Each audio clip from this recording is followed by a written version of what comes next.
Hello everyone, myself Sneha Shah from LG Institute of Engineering and Technology from the Department of Electronics and Communication Engineering.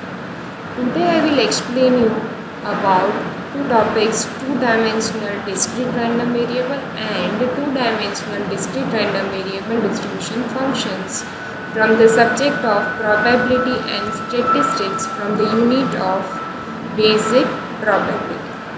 The first topic is two-dimensional discrete random variable. First of all, what is discrete random variable? In the last session I explained you about two types of random variable. The first one is continuous random variable and the second one is discrete random variable. What is the basic difference between these two?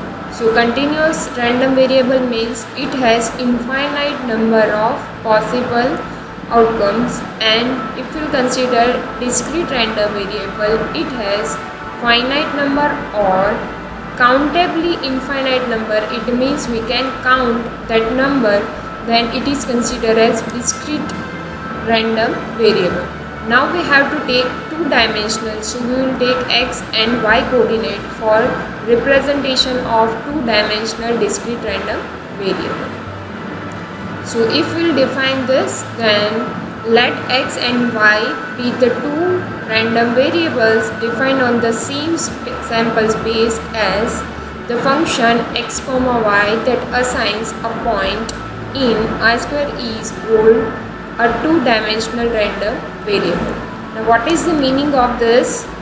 The meaning of it is if we will drawing the any sample space, like suppose if I am drawing this sample space, in this sample space if I am representing this point will consider as x comma y. So this has two different functions. X coordinate means horizontal axis and y coordinate means vertical axis. So this point will consider as two-dimensional. In two dimension we are representing this point, and for this if we are finding its distribution function, then it is considered as two-dimensional discrete random variable. When x comma y is a two-dimensional discrete random variable, the possible values of x comma y may be represented as xi, yj, where the value of I equals to 1, 2, 3 up to m, and the value of j equals to 1, 2, 3 up to n. Here we have taken different values of m and n. So I and j will not equal. Now the next topic is joint probability mass function. As I told you that we have to learn about two-dimensional discrete random variable functions.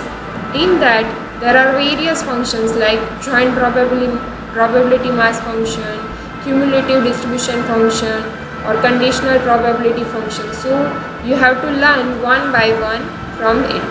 So the first point is joint probability mass function.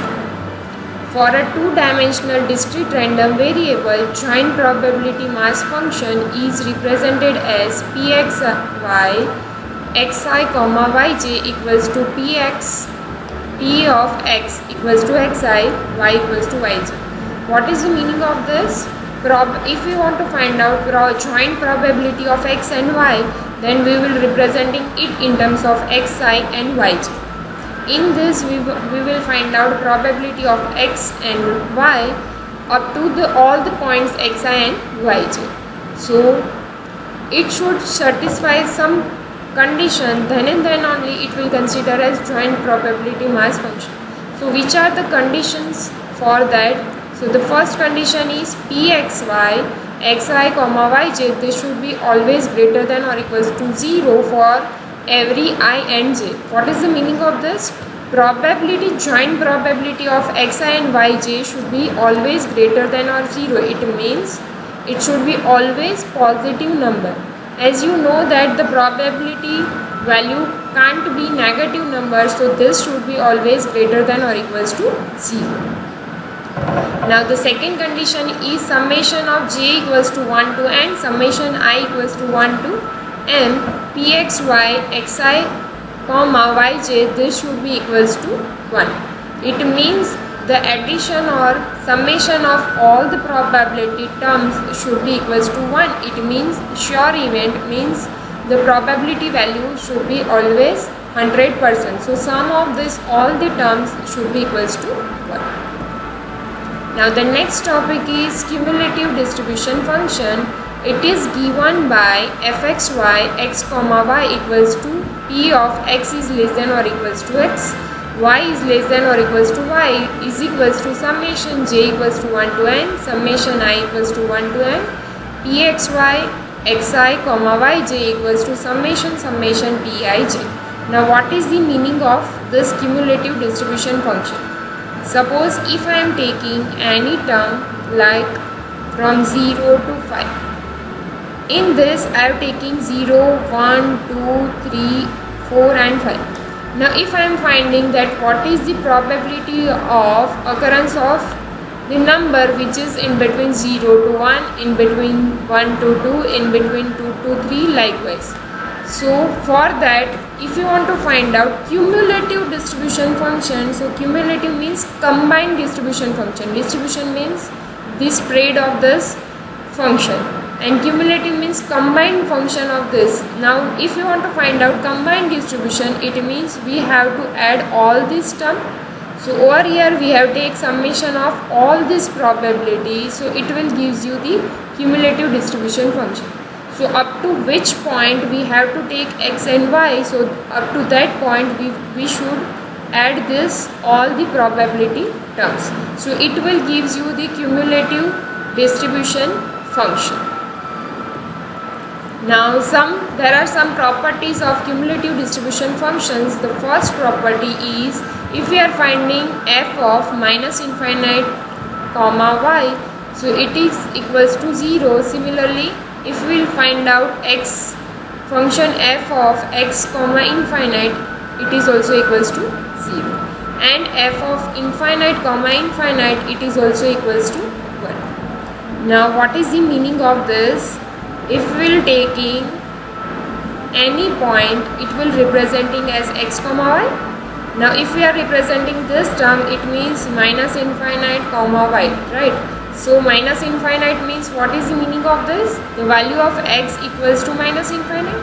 So if we will starting any function from minus infinite to infinite, so at the point of minus infinite, in the past value of minus infinite, it is not possible because we can't take at that moment any term, so it will consider as impossible event, so its probability equals to 0. So the answer equals to 0. Similarly, if we will representing it in terms of x comma infinite, so it is representing like x comma y, right? So y value of y is equals to infinite.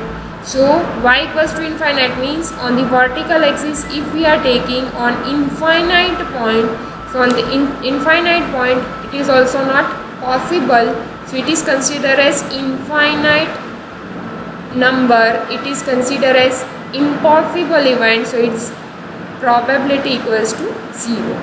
Now if we want to find out f of infinite comma infinite, means if we are taking the whole region, then at any point it has some probability, and if we are taking summation of all these terms, so it will gives you the sure event, and the value of sure event equals to 100%. And if we will consider 100% in terms of probability, then it will consider as 1.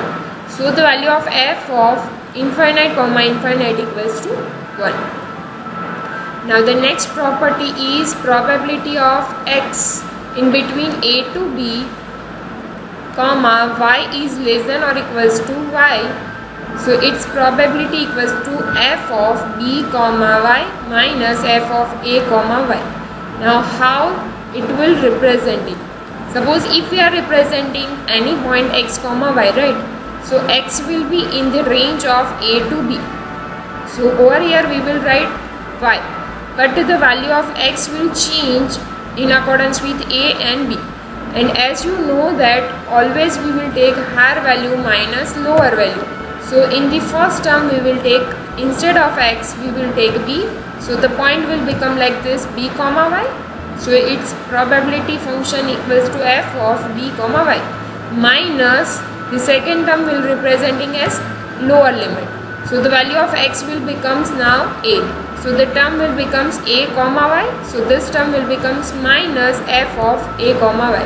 Now similarly, if we are finding probability of x which is less than or equals to x and the value of y in between c to d, then what should be the value of this? This will representing in function of this minus function of any other value. Now if we are representing this, now what will be the value? X will be representing in terms of x. Now but y will representing in terms of c and d. So we will take a higher value is d minus lower value means c. So we will representing it as a x. Over here is also x. Now instead of y we will put first as a d and instead of this we will put as a c. So the term will become like this. This probability will representing as f of x comma d minus f of x comma c. So the next property is this. Probability of x is less than or equals to x, y is less than in between c to d, then it will representing as function of x comma d minus function x comma c. So these are the basic properties of cumulative distribution function. Now the next topic is marginal probability function. Px of xi equals to p of x equals to xi, it will representing as p of x equals to xi comma y equals to y1 plus y2 plus y3 up to yn. Now how it will representing? It will representing like, suppose if I am taking any point in the sample space, like on the x-axis, if I am taking this point as a xi. Now if we want to find out marginal probability of this, it will representing as, if we are taking all this point, then summation of all this point will gives you the px of xi, right? Now if we are representing this point will representing as, generally we are representing it as x comma y. Now over here all the term will be same, xi, the value of x equals to xi on this vertical line, right? So over here we will write xi. Now this point is representing, suppose y1, this one is y2, this one is y3, up to last one is yn. So for this first point we will write, instead of y we will write y1. So this term will becomes y1. So the first term is xi and y1. Similarly the second term is xi and y2. And summation of all this term will gives you the marginal probability function. Now this function will representing in terms of pi1, i1, i2 plus last term is im. So last term is pim. So summation of all these probabilities will give you the total marginal probability function of xi. Now this will be representing in general form as summation j equals to 1 to m pij. So it will representing as summation j equals to 1 to m probability of xi comma yj. So it will representing in general form as pi star. Now the value of I is constant in all the terms, so I have written over here as I. And the value of j will change as 1, 2, 3, 4 up to m. So instead of it, we will representing in terms of star. Similarly, if you will find out py of yj, then its value equals to probability of y equals to yj, and its value equals to summation I equals to 1 to n pij. In this, we will representing it as a p of xi comma yj in the similar way. Now this will be representing as p star j. In this, the value of y will be constant, so the value of j will constant and the value of I will change. So instead of I we will write star. So I goes changing, so it will gives you the final answer as p of p star j. Now the next topic is conditional probability function. Px given y of x given y equals to px given y in bracket x equals to x given y equals to y. So what will be the probability of it? The combined probability of this means probability of x equals to x comma y equals to y given that probability of y equals to y, provided that y equals to y does not equals to 0. It means if we will taking this value equals to 0, then the probability will becomes infinite, which is not possible. So we have to take probability of y equals to y does not equals to 0. Similarly, if we are finding probability of y given x, for y given x is equals to probability of y given x in bracket y equals to y given x equals to x. So its probability equals to joint probability of y and x. It means probability of y equals to y comma x equals to x given means divide by probability of x equals to x. In this, provided that this value should not equals to 0, means provided that probability of x equals to x does not equals to 0.